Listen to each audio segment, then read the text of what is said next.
Israel और Lebanon के Hezbollah के बीच वार पलटवार का दौर जारी है। दोनों एक दूसरे पर भीषण हमले कर रहे हैं।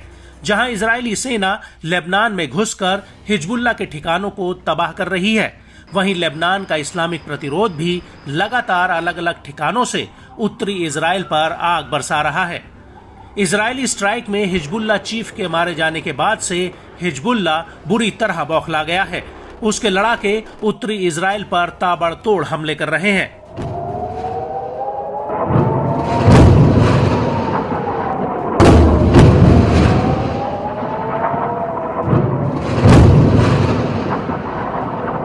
एक बार फिर हिजबुल्लाह के ताबड़तोड़ हमलों से इजराइल में तबाही का मंजर देखने को मिला। समूह ने इजराइल के तीसरे सबसे बड़े शहर हाइफा और तिबेरियस पर हमला किया है। हिजबुल्लाह ने 2 मिसाइलें हाइफा और 5 मिसाइलें तिबेरियस पर दागी। अरब न्यूज एजेंसी अल मयादीन के मुताबिक इजरायली सेना के प्रवक्ता ने माना है कि हाइफा पर टारगेट किसी भी मिसाइल को रोका नहीं जा सका, जिससे एक बार फिर इजरायली एयर डिफेंस सिस्टम की सटीकता पर सवाल उठने शुरू हो गए हैं।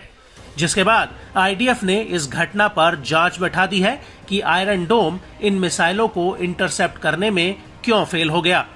इस हमले में इस्तेमाल कई मिसाइलों को शहर में इमारतों पर गिरते हुए देखा जा सकता है, जिसकी तस्वीरें सोशल मीडिया पर वायरल हो रही हैं, जिससे बड़े पैमाने पर इजरायली शहरों में विस्फोट हुए हैं।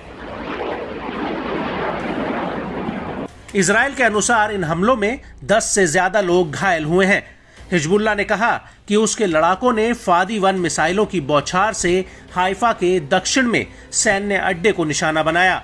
वहीं इजरायली पुलिस ने बताया कि हिजबुल्लाह के रॉकेटों ने उत्तरी इजरायली शहर हाइफा और तिबेरियस पर हमला किया।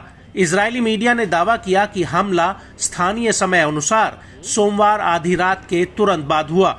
वहीं जवाबी कार्रवाई के रूप में इजरायली सेना ने दक्षिणी लेबनान और राजधानी बेरूत के इलाकों पर भीषण बमबारी की है।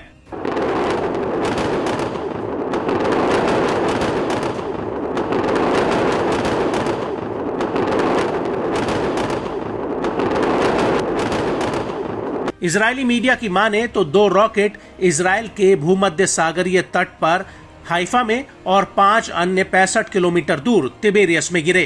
करीब 1 मिलियन से ऊपर की आबादी वाला हाइफा इजराइल का तीसरा सबसे बड़ा शहर है। इजरायली पुलिस ने बताया कि कुछ इमारतों और संपत्तियों को नुकसान पहुंचा है। कई लोगों के मामूली रूप से घायल होने की खबरें हैं। निगरानी के लिए लगाए गए कैमरों की ओर से लिए गए वीडियोस में रॉकेट गिरने के वीडियोस को साफ देखा जा सकता है।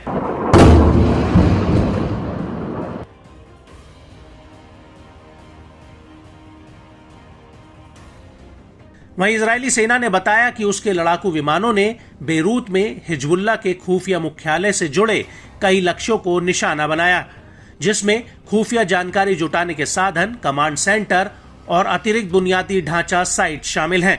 इजरायली सेना के हवाई हमलों ने बेरूत में हिजबुल्लाह के हथियार भंडारण सुविधाओं को भी निशाना बनाया। आईडीएफ ने कहा कि हवाई हमलों ने दक्षिणी लेबनान और बेका इलाके में हिजबुल्लाह के ठिकानों को निशाना बनाया है, जिसमें हथियार भंडारण सुविधाएं, बुनियादी ढांचा स्थल, एक कमांड सेंटर और एक लॉन्चर शामिल है। इस दौरान इजरायली सेना ने हिजबुल्लाह लड़ाकों पर लेबनानी लोगों को ढाल बनाने का आरोप भी लगाया है। लेबनान में घुसे इजरायली जवानों ने पाया कि आवासीय इमारतों के बीच जानबूझकर लड़ाकों ने कमांड सेंटर और हथियारों का भंडार बनाया है, जिसमें लेबनान की आम जनता का जीवन खतरे में पड़ सकता है। उधर हिजबुल्लाह ने कहा कि हाइफा के दक्षिण में कारमेल बेस को निशाना बनाकर फादी 1 टाइप की मिसाइलों की बौछार की गई थी। इस ऑपरेशन की घोषणा प्रतिरोध के खैबर ऑपरेशन सीरीज के हिस्से के रूप में की गई है।